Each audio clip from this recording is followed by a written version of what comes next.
It's personal between me and you, and I'm going to do you some serious harm, you big stiff idiot. The Untouchable True School Sports Empire proudly presents something the boxing game's missing. Hey, what's going on? It's your boy BT, and I came here to talk some boxing with the thousands of True School Sports subscribers. Alright, so this is the post-fight review for tonight's ProBox card. You know, the main event was Brandon Glanton versus Carlos Fromenta, and we'll get to all that. That's a cool fight, but the real fight that stole the show, and I gotta give a tip of the cap to the fine folks at ProBox. You know, Chris Glover, Daniel Rubin, Gary Jonas. Again, I'm not a fan of any promotional company, but if I had to really say that there's a promotional company that I am a fan of, it's the fine folks at ProBox, because you get good fighters, as the saying goes, good fighters and great fights. There's no A side, and everyone's coming to win. So it doesn't matter, even if it's somebody that they have a mutual interest in winning the fight, they still put them in tough, which is what I like about ProBox, because I feel like it's fair. It's ran like an actual sport, you know. So with that being said, we had a fight tonight that turned into an absolute classic. And if you guys didn't get a chance to watch it, I would highly advise you to go to ProBox TV, go watch the card, and go find this fight on there, because this fight was so good. It was a ProBox classic. And it was a fight that took place in the super middleweight division, as Najee Lopez, you know, a fighter that I've been very high on for a long time, going all the way back to 2019 when I first learned who he was, when he was down here in South Florida at Stacey McKinley's gym, sparring some fighters. You know, back when his dad, RIP Coach Tito, when he was alive, you know, he took on. This is going to be his 8th pro fight, and he was taking on a fighter with, you know, a very deceptive record in Khainell Wheeler, right? I think I'm saying his name right. Am I saying his name right? Let me make sure. Khainell, my bad. Khainell Wheeler. Let me get his name right. Khainell Wheeler, out there from Easton, Pennsylvania. You know, the home of the Easton assassin Larry Holmes. So it was a good fight. You know, I've actually had a chance to watch Khainell Wheeler fight before.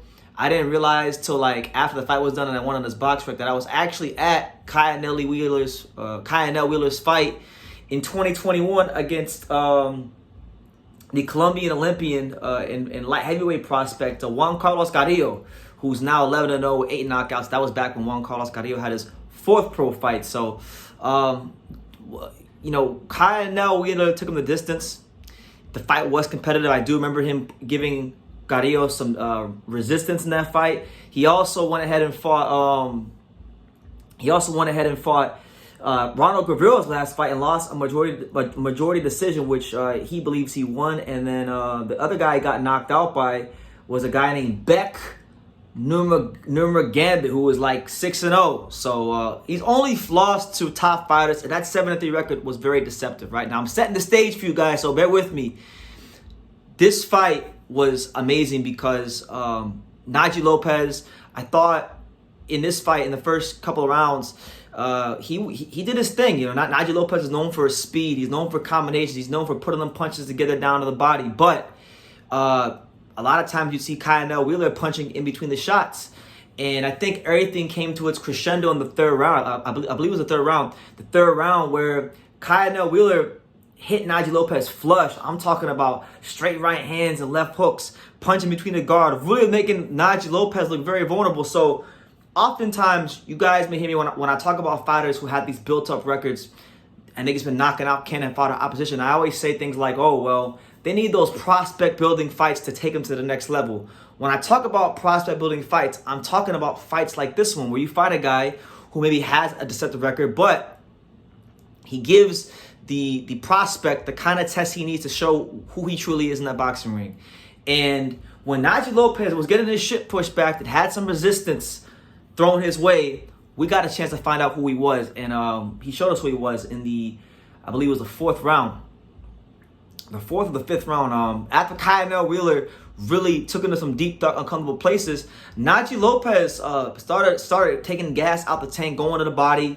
And then the way the stoppage happened was he had Khainell Wheeler backed up into the corner, and he started doing like the Lomachenko thing. You know when a fighter's in a high guard like this? Well, he had Khainell Wheeler in a high guard like this. And Naji would take, as an orthodox fighter, he would take his lead hand and he would kind of move the hand down of Khainell Wheeler, you know, come through the middle with the straight right hand, come around the guard with the hook. And eventually, this is what ultimately got Khainell Wheeler hurt, and it led to the referee waving off the fight. And it is, at this moment in time, at this juncture in time, the signature performance in the career of Naji Lopez. And, you know, I don't really say this about many fighters. I don't normally say before a fighter turns pro or when a fighter is like before 10 fights that he's going to be a world champion. There's not many fighters I've ever said that about, you know. But this is one of the guys right here that I would, you know, I've been saying it for a long time, and tonight my belief was strengthened that Naji Lopez is going to be a world champion down the road. He is campaigning at 168, which is kind of crazy because, you know, when I first seen him years ago, when I met him, I saw him spar heavyweights. I mean, I saw him spar Trevor Bryan, Stacey McKinley's gym. I saw that. You know, I know he's fought at cruiser. I know he's fought at light heavyweight. And so if he's getting out of 168, you know, it's going to be quite the interesting to see how he does in the division, because, you know, the question isn't about skills or power or strength. The question will become, you know, how long can Naji Lopez carry that kind of strength and power at that weight class. So it's something to look out for. But tonight it was definitely a ProBox classic. Let me give my respects to Khainell Wheeler, because I feel like ProBox is a place for some people like him who maybe have the deceptive records. He's 7-4 now, but I don't think, you know, I'll take his 7-4. I'll take Khainell Wheeler's 7-4 record over some guys that's 15-0 or 17-2 type records, because, you know, he's fought a lot of Olympians, you know, undefeated guys.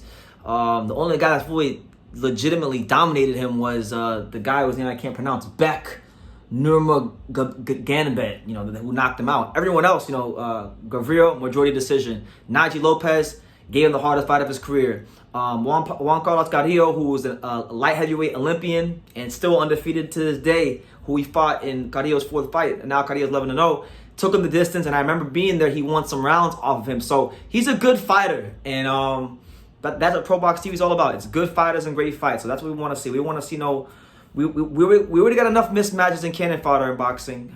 Keep the ProBox standard going and bring Khainell Wheeler back for more good fighters and great fights. So that's my take on that fight. I don't want to spend too much time on the rest of the card, because I really didn't pay much attention to the rest of the card like I did this fight, and this fight delivered.